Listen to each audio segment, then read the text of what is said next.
Each year, millions of people suffer from allergies, itchy eyes, sneezing fits, and sinus congestion. But could the key to curing these reactions lie in the very thing that causes them? For many, relief comes in the form of medication, nasal sprays, and doctor visits.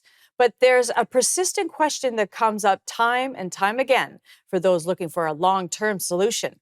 Can simply being exposed to allergens eventually cure allergies? It's a common belief among some that more time outside or regular contact with triggers can toughen up the immune system.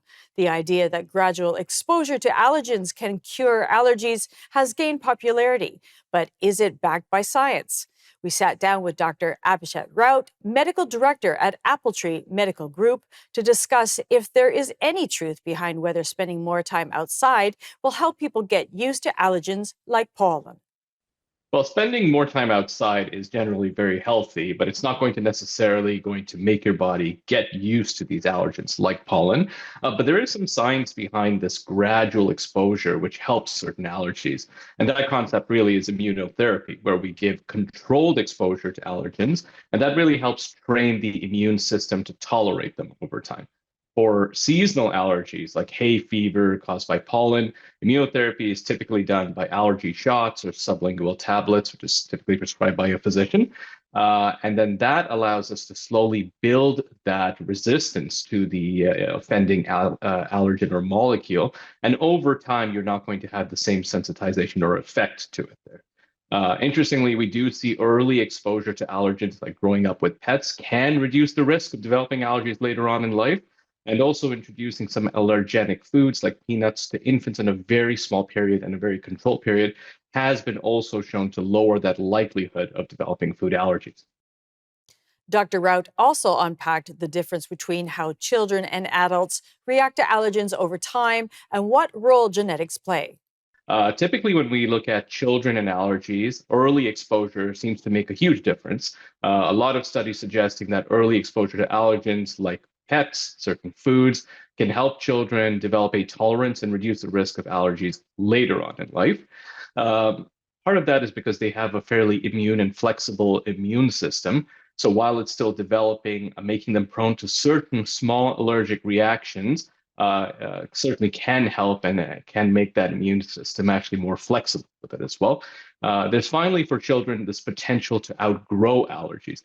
We see many children outgrowing allergies such as food allergies like milk and eggs as their immune system matures.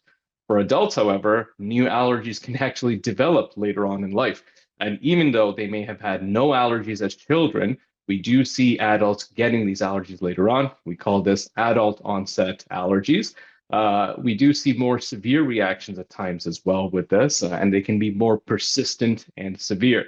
And part of that is because of a cumulative exposure. So repeated exposure to allergens like pollen, dust, pet dander over time can also lead to this sensitization causing allergies later on. Yeah, so genetics can play a significant role here in determining how our bodies respond to allergens.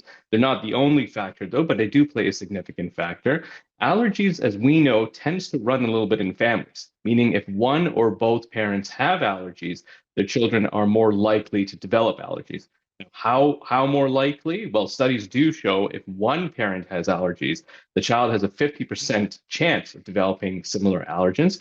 And if both parents have allergies, the risk jumps to 75%. So we do know that there's some genes here at play influencing how the immune system reacts to certain harmless substances like pollen, pet dander, or even food proteins. But having said that, it's not the only factor. There are people with no family history of allergies who will still develop them in later on. And this is, again, what we referred to before, which is the adult onset allergies, and certainly can be triggered by environmental factors, diet, viral infections, and changes in the immune system. Lastly, Dr. Raut discussed how the exposure approach is different for food allergies versus environmental allergies. Yes, we do find the exposure approach for food allergies and environmental to be a bit different. Food allergies, because they can be highly sensitive and they can be potentially life-threatening very quickly, we tend to not jump too much to exposure therapy as much because we want to decrease that risk of anaphylaxis. So oftentimes we'll actually, depending on the severity, recommend just strict avoidance to the exposure completely. And then in certain cases, we will use oral immunotherapy in a very, very controlled manner where we give a tiny amount of the allergen, such as peanuts, in a very, very controlled setting to build tolerance over time. Now, this is not necessarily a cure, and it's got to be monitored very carefully, but it does improve the sensitivity to the allergens. Now, Environmental allergies, less likely to cause these life-threatening reactions. So in this case, we do use certain things like allergy shots or sublingual immunotherapy, which can introduce small allergens over a period of time. Sublingual immunotherapy can be done in the patient's own home as well. And then we certainly look at lifestyle adjustments to decrease potential environmental allergens while we're using these control factors.